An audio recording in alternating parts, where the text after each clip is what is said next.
waman ahsanu qawla, nani mwenye matendo mema zaidi, nani mwenye maneno mazuri zaidi. Maneno mazuri zaidi ni haya mangapi?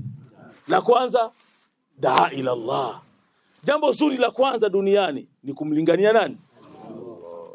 La pili, kutenda matendo. La tatu, utangaze wewe ni nani? Mtu wa amani,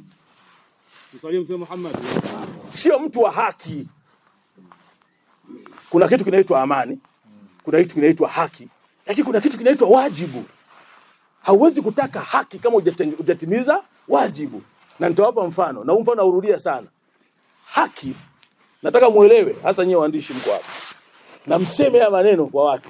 Wanatangaza amani, wasemi haki. Nataka niwaambie, serikali kutoa huduma za afya ni haki.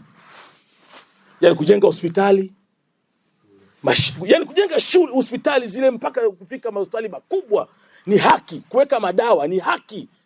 Kuweka manesi na madaktari wazuri ni haki ya Watanzania kupata haki hiyo kwa mujibu wa katiba. Tuko pamoja? Serikali kutoa elimu katika nchi hii ni haki kwa mujibu wa nini? Hicho tunachokiendea uchaguzi, kuchagua, kuchaguliwa ni haki kwa mujibu wa. Kuwa na mabarabara mazuri na nini ni haki kwa mujibu wa katiba. Kuwa na faragha, haki ya faragha ndani ya katiba imetajwa. Kuwa na hali ile ya mtu kutulia, kuzungumza vizuri, kuwa na faragha na mkeo, yani mambo kaa vizuri ni haki zetu kwa mujibu wa katiba. Zichukue haki hizi zote, hizi haki zote zichukue afu ziorodheshe. Zinawezaje kutimia kama nchi imevurugika?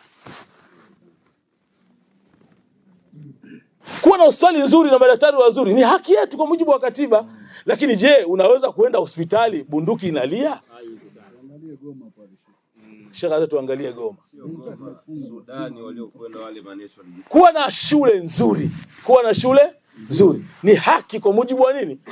Je, bunduki ikilia watoto tutawaruhusu waende shule? Majlis ya haki huwa al-amn. Alafu sisi tuachaje kutangaza amani? Kwa sababu wewe Uislamu wenyewe unaitwa amani, al-Islam. Na ndio maana mtume wetu akatufundisha mambada bil kalam kabla salam wala tujibuhu. Hata ukikutana na mtu akianza vipi mambo, usimjibu. Uislamu unakwambia huyo mtu usifanyaje? Usimjibu. Habari za leo, usimjibu mpaka aseme amani ya Mungu iwe kwako. Mpaka akwambieje? Assalamu alaikum. Amani. Muona uzito wa amani. Hata maiti makaburini wametakiwa watangazie amani. Yani waliokufa wanatakiwa ukipita makaburini, mtume anasema akipita yoyote makaburini afanyeje? Atoe salamu, awatangazie wale maiti jamani, japokuwa mmelala hapo, lakini assalamu, amani iwe kwenu. Muona mtu kisha kufa yake anatakiwa kwanza atangaziwe. Wewe tudanganyaje sisi tutangaze haki? Haki ni kitu kinatakiwa kitokane na amani.